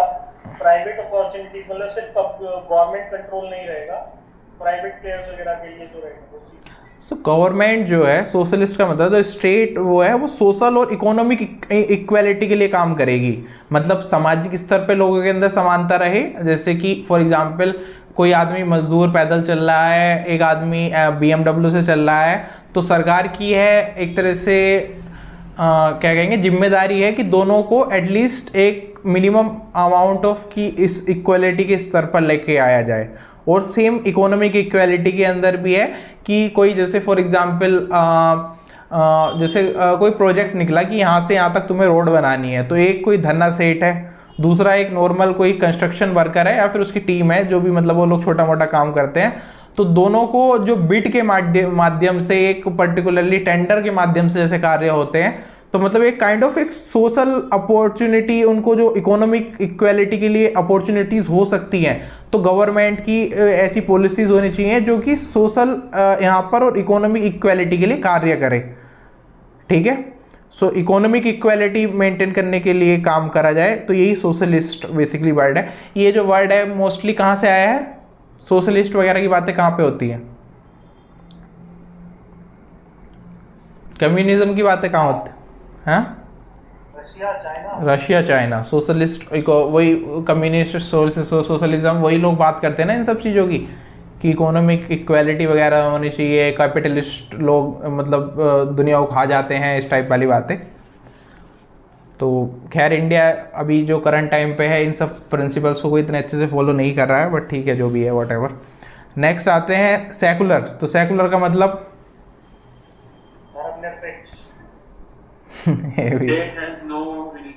हाँ, मतलब कि कोई भी ऑफिशियल रिलीजन इंडिया का नहीं होगा, और जो भी रिलीजन इंडिया के अंदर एग्जिस्ट करते हैं, भले वो माइनॉरिटी हो, मेजॉरिटी हो, या फिर किसी भी प्रकार से उनके अंदर कुछ भी प्रथाएं हो, उससे इट्स कम्प्लीटली डीअटैच रह के कार्य करना। और कोई भी ऑफिशियल रिलीजन इंडिया का नहीं रहेगा, और रिलीजन्स जो हैं सबको इक्वली ट्रीट भी किया जाएगा। ठीक है, नेक्स्ट है democratic. What is mean of democratic? What is the meaning of democratic? By the people, for the people.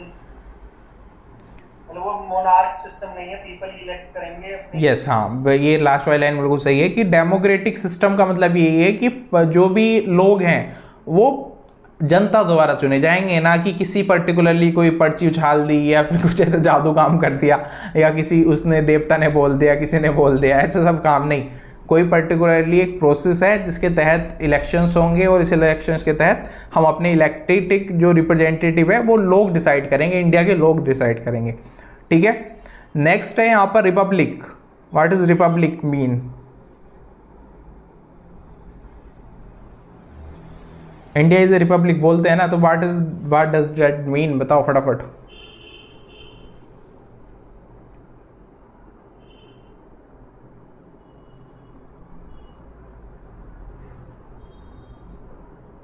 अच्छा, is England is a Republic? England Republic है क्या? तो क्यों नहीं है, वही तो बताओ ना। वेदिका आज बड़ी शान से अब मैसेज आया प्रेसिडेंट, मतलब प्रेसिडेंट क्या मतलब हेड ऑफ स्टेट होगा, ठीक है हेड ऑफ स्टेट है, हमारे पास भी है, ब्रिटेन के पास भी है।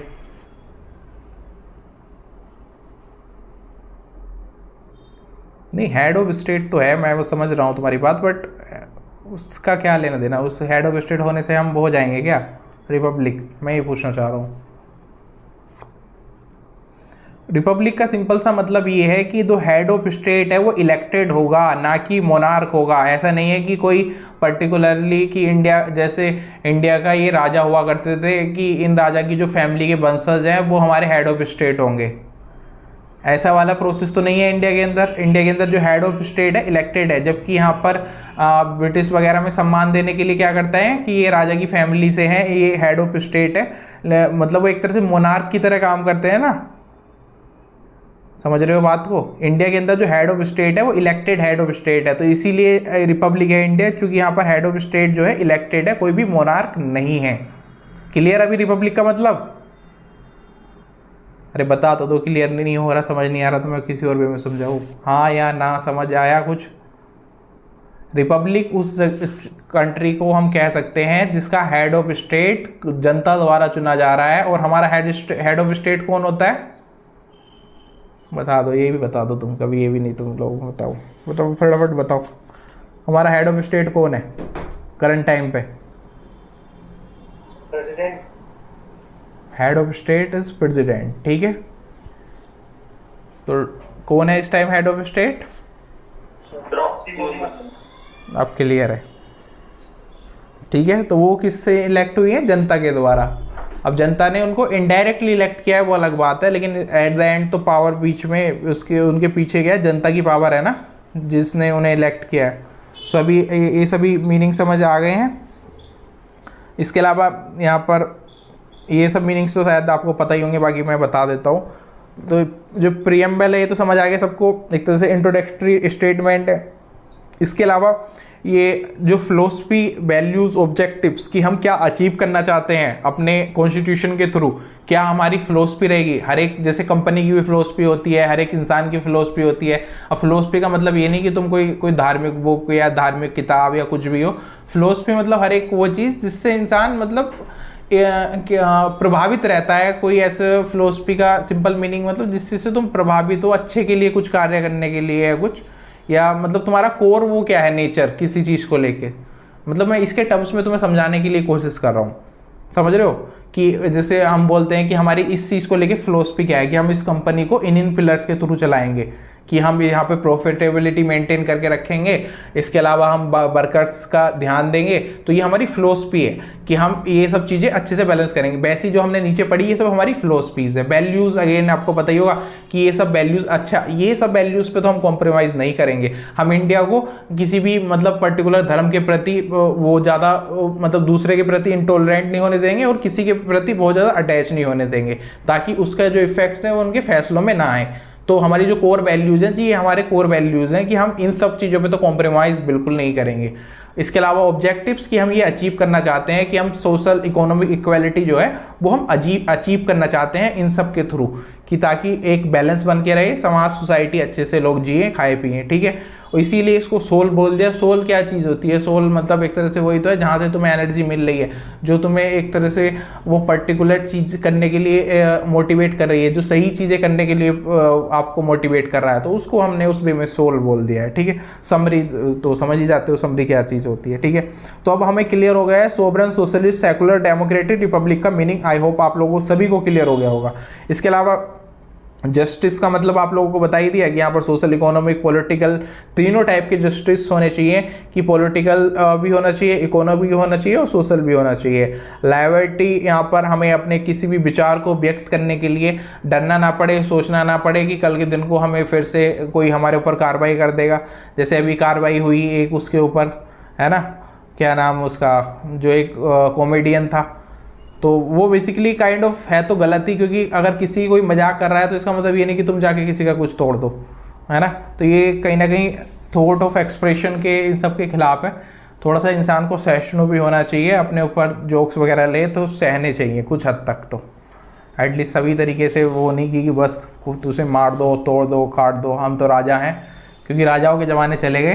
पहले राजा होते थे कि जो दीवार वार में चुनवा देते थे या कुछ ऐसे हरकतें कर देते थे।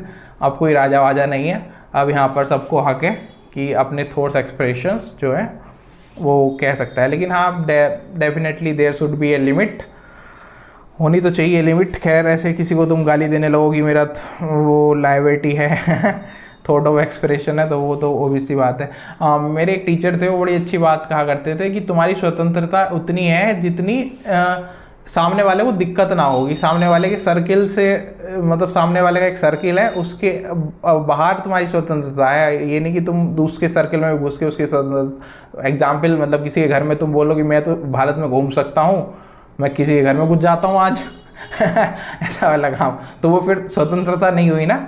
ऐसी विचारों को लेवल पे भी तुम इसको सोच सकते हो। तो काफ़ी डीप सी बात है, इसीलिए इसको थोड़ा सा वैसा फिलोसफिकल बोला गया है। छोड़ो इस बात को अभी, आगे बढ़ते हैं। इक्वालिटी, स्टेटस और अपॉर्चुनिटी की को लेकर, ठीक है।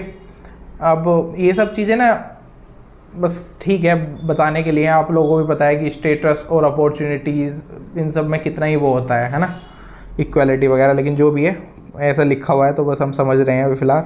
फर्टर्निटी हो गई कि हर एक की डिग्निटी कोई इंडिविजुअल की मेंटेन रहे, किसी को हैरेसमेंट ना करा जाए किसी के पर्टिकुलर बेसिस पर लेकर। मान ले कि कोई छोटा है कि तू तो छोटा है, कोई मोटा है तो तू तो मोटा है, ऐसी सब चीज़ों को मतलब एक तरह से अवॉइड करना चाहिए। पर्टिकुलर किसी भी इंसान की डिग्निटी वगैरह मेंटेन रहनी चाहिए, ठीक है।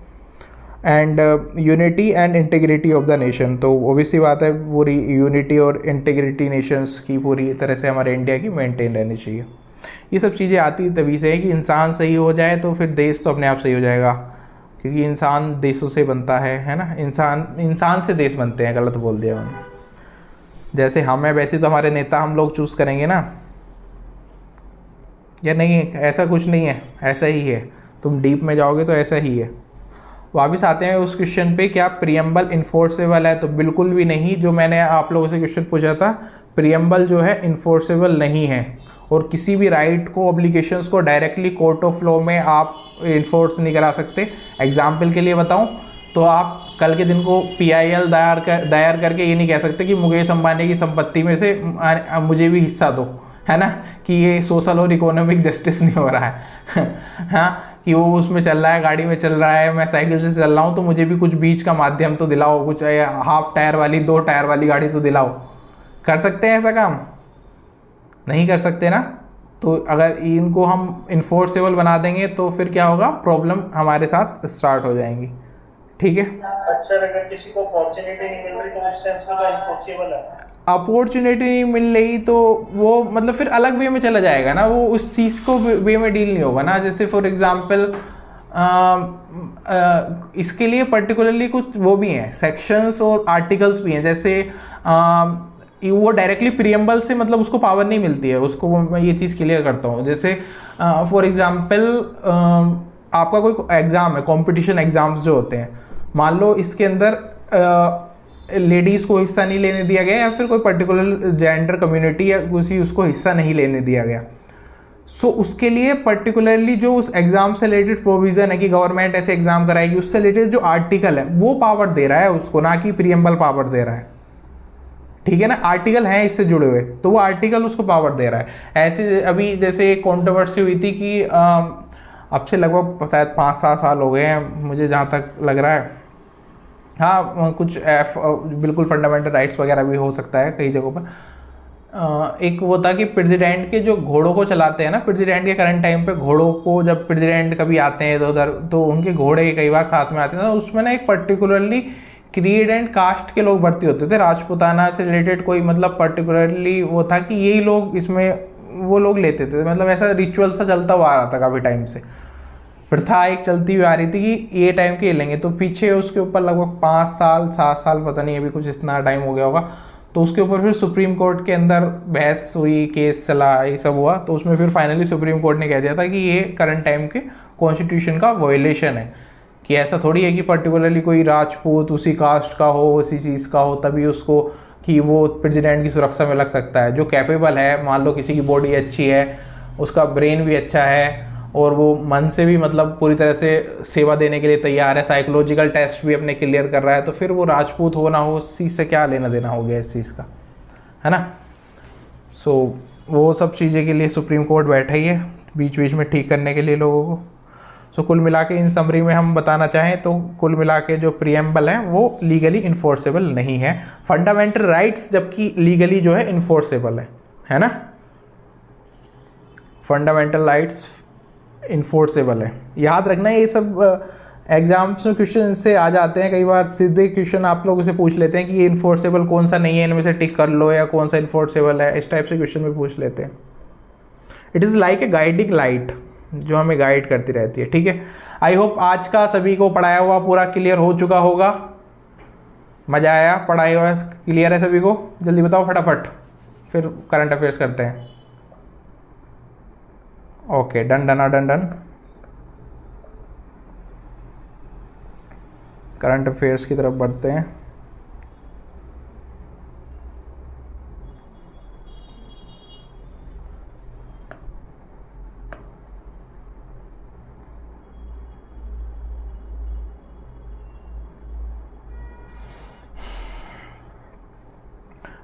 बताओ, which country is host of biennial multinational air exercise in आकाउस, क्या नाम है इसका, मेरे को तो प्रोनाउंसिएशन भी सही से नहीं हो रहा।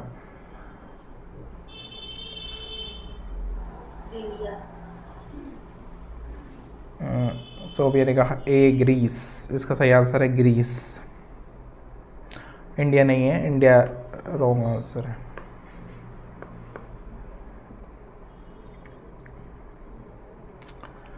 नेक्स्ट है करीम पूछा wild life sanctuary is located in which state. Soumya Reddy, बाकी लोग भी आंसर कर सकते हैं, ऐसे कोई कष्ट वाली बात नहीं है। नॉलेज तो जहाँ से मिल जाए, सीखने को जहाँ से मिल जाए ले लेना चाहिए, कंजूसी नहीं। कंजूसी फालतू के जो कंटेंट होता है वो दिमाग में ना चला जाए, उसको लेके थोड़ा वो रहना चाहिए कॉन्शियस। कोई चीज़ तुम टीवी में देख रहे हो और वो सोचो तुम्हारे दिमाग में बस जा रही है और वो काम की नहीं है, तो बड़ी दिक्कत की बात है। Which organisation has release to report title education and nutrition learn to eat well. So मैंने कहा ए बी, इसका बी वाला आंसर सही है, यूनेस्को। आंसर करो फटाफट भाई, सभी लोग आंसर करो। Prabhavati second hydro electric project which was seen in the news is located in which state. Himachal Pradesh. 200 vote का हाइड्रो इलेक्ट्रिक प्रोजेक्ट है। हाइड्रो क्या होता है, हाइड्रो वाला क्या मतलब होता है हाइड्रो का, कोई बताएगा? पानी से बिजली बनाना। पानी से बिजली बनाना। इंडिया का मेजर सोर्स क्या है अभी भी बिजली बनाने का? ऑप्शंस है न्यूक्लियर, हाइड्रो, सोलर या coal. Coal. Yes, India is still dependent upon coal. India have मतलब इंडिया का टारगेट है कि 2030 तक हम कोल को पूरी तरह से हटाएंगे, but I don't think India ये टारगेट पूरा करेगा। इंडिया के अंदर सबसे ज़्यादा कोल से ही बिजली बनती है। हम लोग जो वैसे वाले फ्यूल हैं उनकी तरफ जाने की कोशिश रेगुलरली कर रहे हैं, जैसे न्यूक्लियर पावर प्लांट्स वगैरह, बट अभी है उनके लिए टाइम क्लीन फ्यूल की तरफ। अच्छा, तो मैं बता दूं न्यूक्लियर एनर्जी भी जो है ना, न्यूक्लियर एनर्जी जो है वो भी एक तरह का क्लीन फ्यूल है, लाइक ए सोलर वगैरह।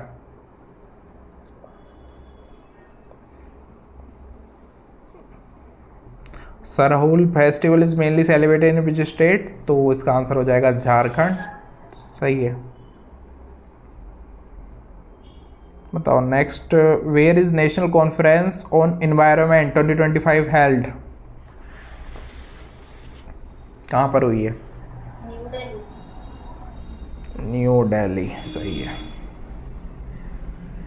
What is the name of operation recently launched by India in response of 2025?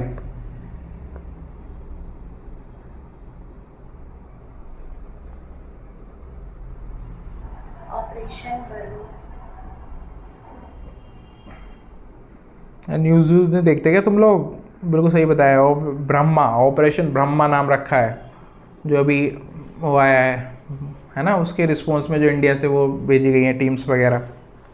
ये तो न्यूज़ में काफ़ी चल रहा था, इवन मतलब हेडलाइंस वगैरह में बता रहे थे कि इंडिया ने लॉन्च किया ऑपरेशन ब्रह्मा, जिसके तहत उसको म्यांमार को मदद वगैरह पहुंचाई जा रही है। नेक्स्ट है Scarborough shoal which was seen in the news is located in which sea? ये चाइना ने अपना डिप्लॉय कर दिया है लॉन्ग रेंज के बॉम्बर्स साउथ चाइना सी के अंदर।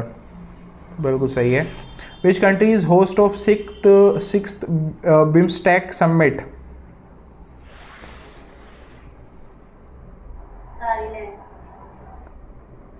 मैंने सुना है थाईलैंड के जो राइस होते हैं उसके अंदर भी स्मेल आती है मछली की। मतलब वो लोग एक ही जगह सब चीज़ें वो कर देते हैं, उसी खेत के अंदर मछली, उसी खेत के अंदर rice. Too much fun. Next है which country has recently launch the Param nuclear powered submarine? Russia.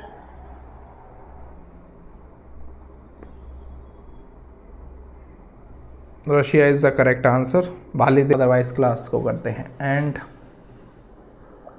ठीक है, क्लियर है ना सभी को? ओके चलो फिर tata bye bye, take care everyone.